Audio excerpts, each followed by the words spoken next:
Aghori astro TV கண்டு மகிழுங்கள். தர்மத்தின் வழி செல்ல செல்ல கர்மத்தின் வழி குறையும் அப்பா. அடுத்ததாக திண்டுக்கல் சின்ராஜ் ஐயா அவர்கள் சிறு உரையாற்றுமாறு அன்போடு கேட்டுக்கொள்கிறோம்.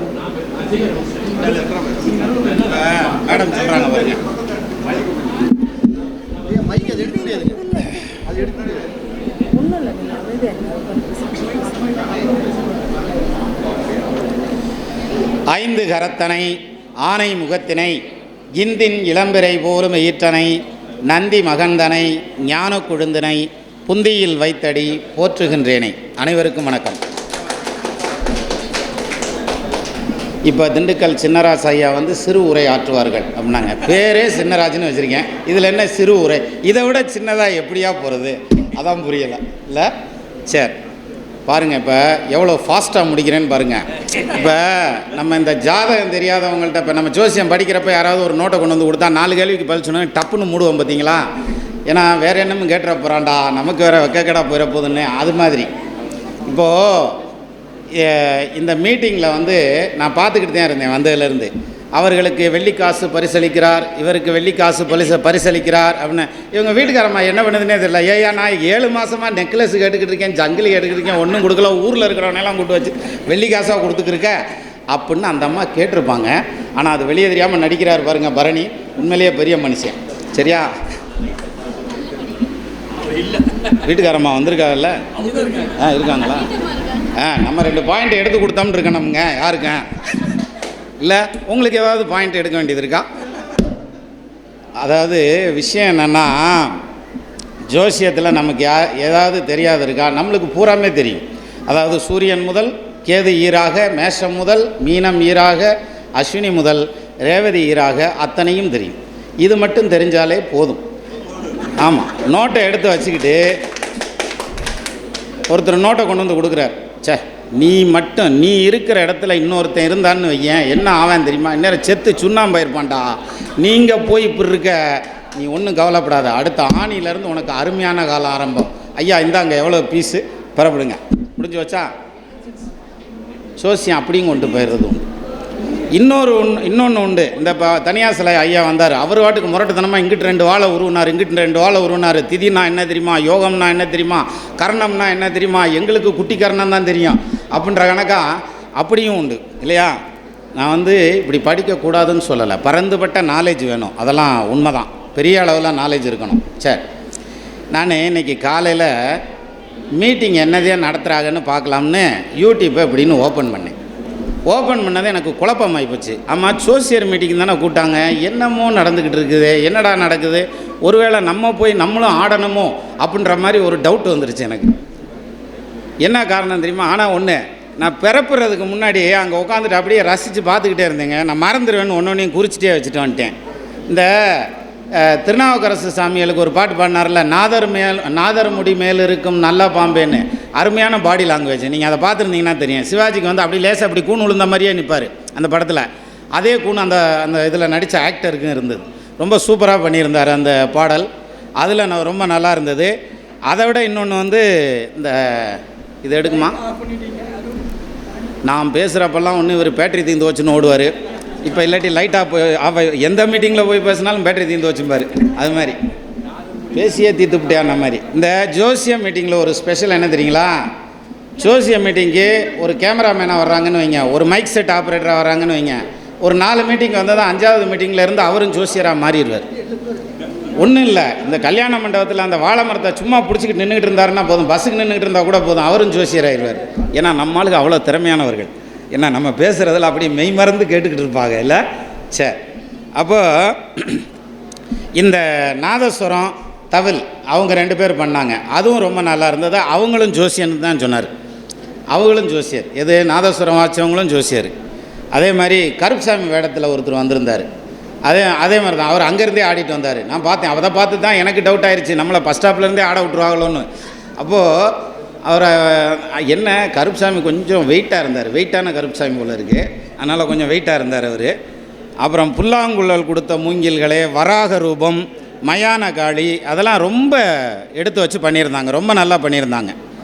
அப்புறம் இந்த ஒரு பாட்டில் சிவாஜி வந்து அப்படி ஃப்ராக்ஷன் ஆஃப் செகண்டில் பேச்சாளராக மாறுவார்ல, அகர முதல எழுத்தெல்லாம் அறிய வைத்தாய் தேவி அப்படின்னு.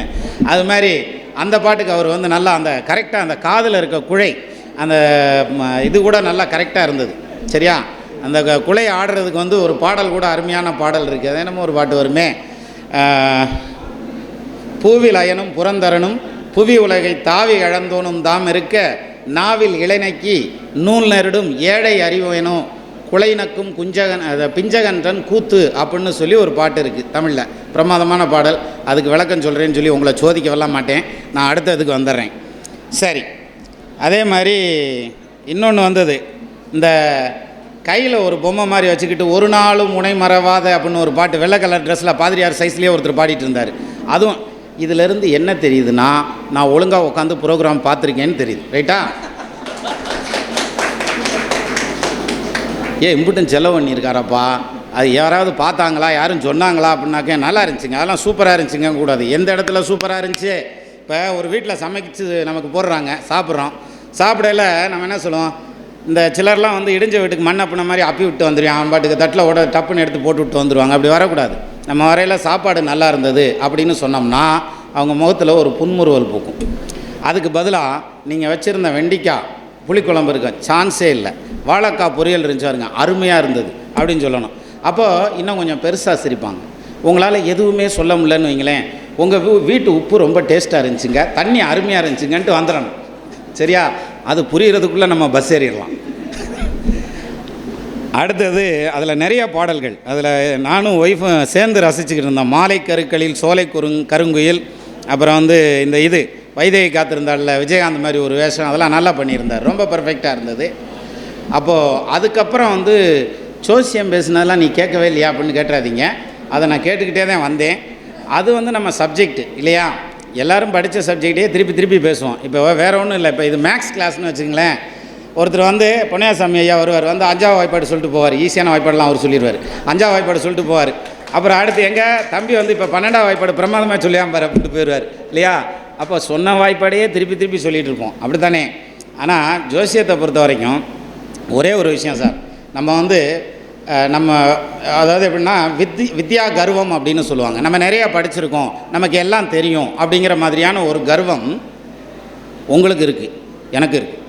அப்போ தான் கரெக்டாக வரும் இல்லையா, எல்லாத்துக்கும் இருக்கும். அந்த கர்வம் இருந்தால் தாயா ஜோசியர், ஏன்னா அம்பிட்டு டைம் செலவு பண்ணி படிச்சிருக்காங்கல்ல. அதான் பிக்காசோட்ட வந்து ஒரு பொண்ணு போய் உட்காந்து தான் போர்ட்ரேட் வரைஞ்சி கொடுங்க அப்படின்ச்சான். போர்ட்ரேட்னா என்னென்னா ஆளை உட்கார வச்சு பார்த்துட்டு வரையிறது. அதே மாதிரி உட்கார வச்சு பார்த்துட்டு அப்படியே வரைஞ்சிருக்காரு. அந்த அவர் வரைஞ்சி ஒரு 2 நிமிஷம் தான், 5 நிமிஷத்தில் கையில் கொடுத்துட்டாரான். வாங்கி அந்த பொண்ணு பார்த்துட்டு, சே என்ன அழகாக வரைஞ்சிருக்கீங்க, இதுக்கு $20, 5 நிமிஷத்தில் $20 சம்பாதிக்கிறீங்க அப்படின்னு கேட்டிருக்கு. அதுக்கு அவர் பிக்காசோ சொன்னாராம், உனக்கு வரைஞ்சது 5 நிமிஷம், ஆனால் இதுக்கு ட்ரைனிங் 50 வருஷம். சரியா? ஒரு ஜாதகத்தை பார்த்து சொல்கிறது 10 நிமிஷம், ஆனால் அதுக்கு படித்தது 10 வருஷம் யாராசா. சரியா? ஆனால் எல்லாத்துக்கும் என்ன தெரியும், அந்த 10 நிமிஷம்தான் தெரியும். அந்த 10 வருஷம் தெரியும்ன்றீங்க தெரியாது. அது மாதிரியா 4 சொல்லுத்தான் சொன்னேன், 100 ரூபா கேட்குறேன் அப்படின்ற மாதிரி. நான் அந்த பாயிண்ட்டு பொறுத்த இல்லைன்னு தான் ஏன் சொன்னான், அதை சொல்கிறதுக்கு 200 ரூபா சார்ஜ் பண்ணுறாங்கப்பா. இப்போ ரத்த டெஸ்ட் எடுத்து வைரஸ் காய்ச்சலான்னு பாருங்க அவனு, அதை எடுத்து பார்த்துட்டு ஒன்றும் இல்லைங்க அப்படின்றான். நம்மால் சந்தோஷமாக வருவான். இப்போ உடம்பை குத்தியிருப்பேன், ரத்தத்தை எடுத்திருப்பேன், டெஸ்ட் பண்ணியிருப்பேன், ஒன்றும் இல்லை போயிட்டு வானதும் சந்தோஷமாக வந்துடுவான். ஆனால் நம்மால் வாங்கி பொருத்தம் பார்த்து ரைட்டு பொருத்தம் இருக்குது இல்லைன்னு சொல்லி மூடி கையில் கொடுக்குறோம்ல, 2 நிமிஷம்யா 4 சொல்லித்தேன் சொன்னியான், அது பாரியா 200 ரூபா வாங்கிட்டாமா. புரியுதா? பொருத்தம் இல்லைன்னா காசே தர மாட்டாங்களா? நம்ம சிம்பிளாக சொல்லிடலாம், உனக்கு பொண்ணு கிடைக்கணும்னா காசு கொடுத்துட்டு போயிடும். ரைட்டா? அப்போ நம்ம இதில் சொல்லுவாங்கள்ல, முந்தியெல்லாம் சொல்லுவாங்க வெத்தலை வாக்கு வச்சு காணிக்க வைங்க அப்படின்னு சொல்லுவாங்க. இப்போ வெத்தலை பாக்கு வச்சு காணிக்க வைங்கன்னா எத்தனை ஜோசியர் வெத்தலை போடுற ஜோசியர் இருக்கீங்க சொல்லுங்கள் பார்ப்போம். ஒருத்தரும் கிடையாது. நமக்கு வெத்தலை வாக்கு போடவும் தெரியாது. இந்த வெத்தலை வாக்கு போட்டால் டைஜின் வேலை இல்லை, ரைட்டுங்களா? அதே மாதிரி இந்த செரிமானத்துக்கான மாத்திரை சாப்பிடுவோம்ல, அதெல்லாம் எதுவும் சாப்பிட வேண்டியதில்லை, ஏன்னா அது எல்லாமே தானாகவே டைஜஸ்ட் ஆயிரும். ஆனால் நமக்கு வந்து அந்த இது இல்லை. இப்போ அப்படிங்கல நம்ம வெத்தலை யூஸ் பண்ணுறதுங்கிறது ரொம்ப கம்மி. இப்போ அனைவரும் நாம் டிஜிட்டல் ஜோசியராக மாறிவிட்டோம் இல்லையா? பூரா வந்து ஆன்லைன் ஜோசியர் இல்லை, நிறைய பெண்கள் இருக்கனால அப்படி சொல்லலை நான். அப்புறம் பெண்லைன் ஜோசியர்னு ஒன்று தனியாக சொல்ல வேண்டியது வரும் இல்லையா?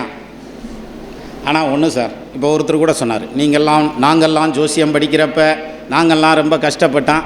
அது ஓந்தலே எழுத்தியா, நீ கஷ்டப்பட்ட, நாங்கள் தான் ஈஸியாக கற்றுக்கிறதுக்கு 1008 வழிமுறை வந்துருச்சுல அப்படின்னு. சார் இன்னமும் சொல்கிறேன், லக்கணம் கணிக்க தெரியாத ஜோசியர் நம்மளில் நிறைய பேர் இருக்கும். ரைட்டா, ஒத்துக்கலாம்ல? ஆனால் இப்போ புனர்வூசம் 3ஆம் பாதம் அப்படின்னது நவாம்ச லக்னத்தில் நவாம்சம் எங்கே வரும்னு சொல்ல தெரியும். சரியா? அவன் ஜோசியர். ரைட்டா? ஆனால் இங்கே நம்ம எங்கே மிஸ் பண்ணுறோம்னா, லக்னம் கணிக்கிறது எப்படி, ஒரு ஜாதகம் குறிப்பெழுதுறதாவது எப்படின்னு தெரிஞ்சுக்கிட்டு அதுக்கப்புறம் பலன் எடுத்து பாருங்கள், சூப்பராக வரும். ஏன் தெரியுமா? நம்ம அதை கணிக்க நமக்கு நிறைய ஐடியா கிடைக்கும். நம்ம அதில் எழுத ஐடியா கிடைக்கும். இந்த நட்பு, பகை, சமம் அதெல்லாம் எழுதுவோம்ல நோட்டில், அப்படி எழுதுகிறப்பெல்லாம் நிறைய ஐடியா கிடைக்கும். அந்த மாதிரியான ஐடியாவை படித்து மனப்பாடம் பண்ண முடியாது சார். ரொம்ப போர் அடிக்கிறோம், சப்ஜெக்டே பேசக்கூடாது. சப்ஜெக்ட் நம்ம எல்லாத்துக்கும் தெரியும், தெரிஞ்சதையே திருப்பி பேசக்கூடாதுல்ல. அதனால் இப்போ நான் சொல்லியிருந்தேன், எம்பிட்டு நேரம் பேசியிருக்கேன்,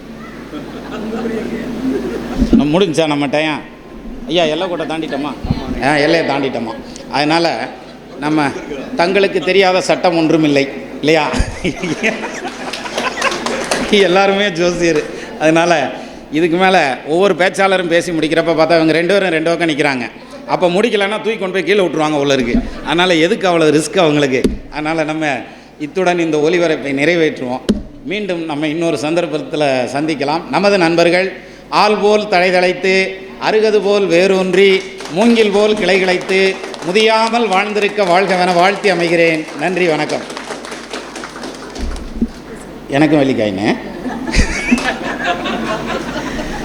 ரொம்ப கொஞ்ச நேரம் பேசினாலும் நம்மளை எல்லாம் மனமகிழ்ச்சியோடு சிரிக்க வச்சுட்டார் ஐயா. நான் இன்றைக்கி தான் ஐயாவோட உரையை நேரில் கேட்டிருக்கேன். ரொம்ப சந்தோஷம்.